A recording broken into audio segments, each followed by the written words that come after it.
இது மகிமை நேரம்.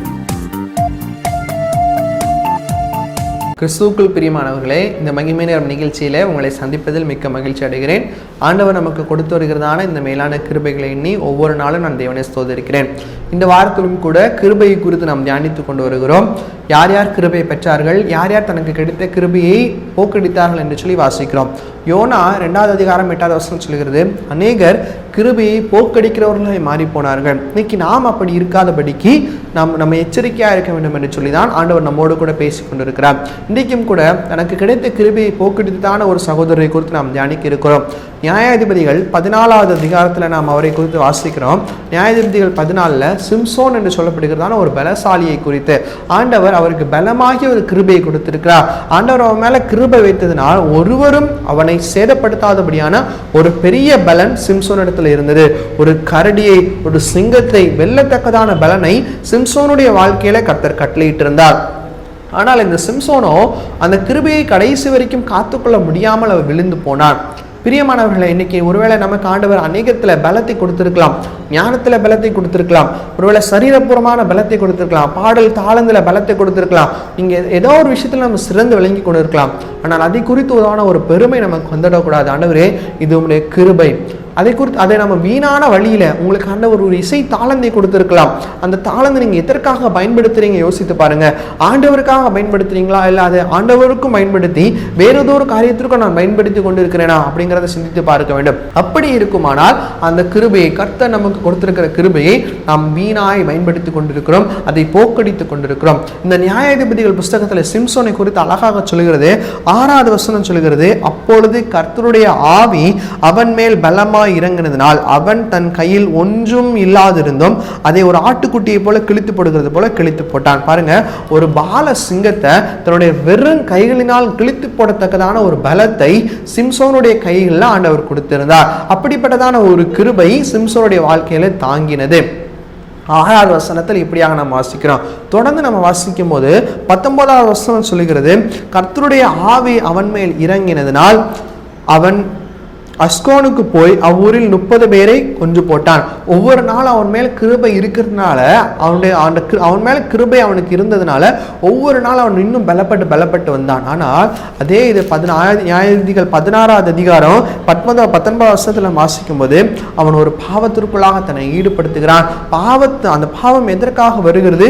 கிருபையை போக்கடிக்கும்படியாக பாவம் வருகிறது. ஆனால் இந்த சிம்சோனோ அதை உணராமல் போய்விட்டான். பிரியமானவர்களே, இன்னைக்கு ஒருவேளை நமக்கு பாவம் நம்முடைய வாழ்க்கை காணப்படுமானால், சிந்தை நிமித்தமாய் பாவம், பலத்து நிமித்தமாய், ஒருவேளை நம்முடைய கண்களின் இச்சை, மாம்சத்தின் இச்சை நிமித்தமாய் பாவம் இருக்குமானால் ஆண்டவர் நமக்கு கொடுக்கிறதான கிருபையை நாம் போக்கடிக்கிறோம் என்பதுதான் உண்மை, என்பதுதான் நிச்சயம். இன்னைக்கு அதை நம்ம உணர்ந்து கொள்ளணும். ஆண்டவரே, நீர் எனக்கு கொடுக்கிறதான கிருபையை நான் போக்கடிக்காதபடிக்கு உண்மையாய், உத்தமமாய், உறுதியாய் நான் நடக்க நீர் எனக்கு கிருபை செய்யுங்க என்று சொல்லி ஒவ்வொருத்தரும் கர்த்தரை பார்த்து நம்ம கேட்கணும். நியாயாதிபதிகள் புஸ்தகத்துல நான் பார்க்கிறோம் 19வது வசனத்துல 16-19, அவள் அவனை தன் மடியில் நித்திரை செய்ய பண்ணி ஒருவனை அழைத்து அவன் தலைமயிரை 7 ஜாடைகளை சிறப்பித்து அவனை சிறுமைப்படுத்த தொடங்கினான். அவன் பலன் அவனை விட்டு நீங்கி போயிற்று. பாருங்க, பலனாகிய கிருபை சிம்சோனை தாங்கி கொண்டிருந்தது. ஆனா எப்போ சிம்சோன் பாவத்திற்கு தன்னை கீழ்ப்படுத்தினானோ, பாவத்திற்கு தன்னை ஒப்பு கொடுத்தானோ, அவனுடைய பலன் அவனை விட்டு நீங்கி போனது. இன்னைக்கு நம்முடைய பலன், நமக்கு கொடுத்திருக்கிற கிருபை நம்ம விட்டு நீங்காதபடிக்கு பாவத்திற்கு நாம் எதிர்த்து நிற்க வேண்டுமே தவிர பாவத்திற்கு நாம் கீழ்ப்படியக்கூடாது. ரோமர்கள் எழுதின நிருபம் 6வது அதிகாரத்துல நாம் வாசிக்கிறோம், கிருபை பெருகும்படி பாவத்தில் நிலைத்திருக்கலாம் என்று சொல்லி நாம் இருக்கலாமோ, அப்படி செய்யலாகாது என்று சொல்லி பவுல் சொல்லுகிறார். ஒருவேளை நம்ம இன்னைக்கு யோசித்துக் கொண்டிருக்கிறோம், கிருபை பெருக பெருக நம்ம இடத்துல பாவம் பெருக பெருக இன்னும் கிருபை பெருகும். அப்படி இல்லை பிரியமானவர்களே, இந்த கிருபையினால பாவத்தை நம்ம ஜெயிக்கணும். அழகான ஒரு வசனம் ரோமர் 6வது அதிகாரம் 14வது வசனத்துல, இந்த கிருபையினால ஆண்டவரே உங்களுடைய கிருபை எங்களை தாங்குகிறது, இந்த கிருபையினால நாங்கள் பாவத்தை ஜெயிக்க நீர் எங்களுக்கு கிருபை செய்யுங்க என்று சொல்லி வசனம் சொல்லுகிறது.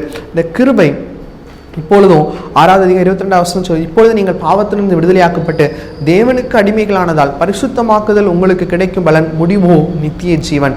பாவத்தின் சம்பளம் மரணம், தேவனுடைய கிருபையோ நம்முடைய கர்த்தராகிய இயேசு கிறிஸ்துவின் அல்லாஹ்வும் நித்திய ஜீவன். பாவத்திற்கு நாம் இருக்காதபடிக்கு இந்த கிருபையினால நித்திய ஜீவனை நாம் பெற்றுக்கொள்ள கர்த்தர் நம்ம ஒவ்வொருவரையும் அழைக்கிறார். இன்னைக்கு இந்த அழைப்பை நாம் பெற்றுக்கொண்டு இந்த அழைப்பின் சத்தத்திற்கு நம்ம கீழ்ப்படியணும். ரோமர் 6:14 சொல்கிறது, நீங்கள் நியாய பிரமாணத்திற்கு கீழ்ப்பட்டிராமல் கிருபைக்கு கீழ்ப்பட்டிருக்கிறபடியால் பாவம் உங்களை மேற்கொள்ள மாட்டாது. இந்த வசனத்தை அறிக்கை செய்யுங்க. எப்போல்லாம் பாவத்திற்கு நமக்கு அழைப்பு வருகிறதோ, எப்பெல்லாம் பாவத்திற்கு நேராக ஒரு சோதனை நமக்கு வருகிறதோ, இந்த வசனத்தை அறிக்கை செய்யுங்க. கிருபைக்கு நாங்கள் கீழ்ப்பட்டிருக்கிறோம், எனவே பாவம் என்னை மேற்கொள்ளாது. கிருபைக்கு நான் கீழ்ப்பட்டிருக்கிறேன், நான் பாவத்திற்கு கீழ்ப்படிய மாட்டேன். வசனத்தை அறிக்கை செய்யுங்க.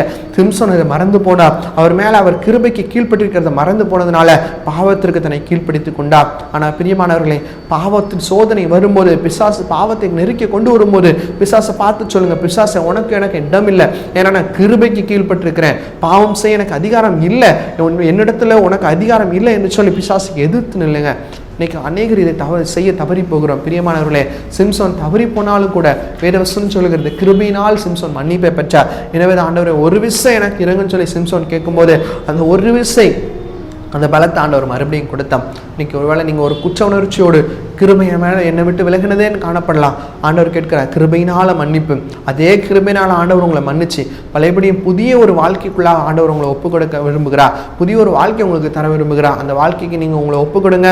ஆண்டவருடைய சமூகத்தில் கேளுங்க. சிம்சோனை போல இழந்த கிருபைகளை நாம் பெற்றுக்கொள்வோம். சிம்சோனை போல கிருபை இழந்து விடாதபடிக்கு எச்சரிக்கையாக இருக்கணும். கர்த்தர் நாமே இந்த வார்த்தைகளை கொண்டு ஒவ்வொருவரையும் ஆசீர்வதிப்பாராக. கண்களை முடிச்சு வைப்போம். உங்களை நேசிக்கிறதான நல்ல பிதாவே, அப்பா உண்மை நோக்கி பார்க்க தேவனின் கொடுத்த கிருபைக்காக உமக்கு நன்றி ஆண்டவரே. ஆவியானவருடைய பிரசனம் ஆண்டவரே எங்களோடு தாங்கினதுக்காக உமக்கு நன்றி. சிம்சோன் ஆண்டவரே நம்முடைய கிருபையை போக்கடித்தது போல நாங்களும் இழந்து விடாதபடிக்கு ஆண்டவரே, பாவத்திற்கு நாங்கள் எங்களை ஒப்புக் கொடுக்காதபடிக்கு கிருபைக்கு கீழ்ப்பட்டிருக்க எங்களுக்கு கிருபை செய்யுங்க. இதை கேட்டுக்கொண்டிருக்க ஒவ்வொரு சகோதர சகோதரிக்குள்ளாக நீ இறங்கும்படியாக செபிக்கிறோம் அப்பா. ஆமேன் அப்பா. ஸ்தோத்திரம் கர்த்தாவே. இயேசுப்பா, ஒவ்வொருடைய இருதயத்திற்குள்ளாக நீர் பேசுனதற்காக உமக்கு நன்றி ஆண்டவரே. கிருபையில் ஆண்டவரே அப்பா, அவங்க ஒருவேளை விலகி இருக்கலாம்னு சொல்லி யோசிச்சிருக்காங்க ஆண்டவரே, அதில் நீங்கள் மன்னிங்கப்பா ஆண்டவரே. இயேசுப்பா, உங்களுடைய புதிய கிருபையினா உங்களை தாங்குங்கப்பா. உமக்கே துதிக்கான மகிமை ஏறெடுக்கிறோம். இயேசுவின் இன்ப நாமத்தில் செபிக்கிறோம் எங்கள் ஜெபங்கள் நல்ல பிதாவே. ஆமேன் ஆமேன்.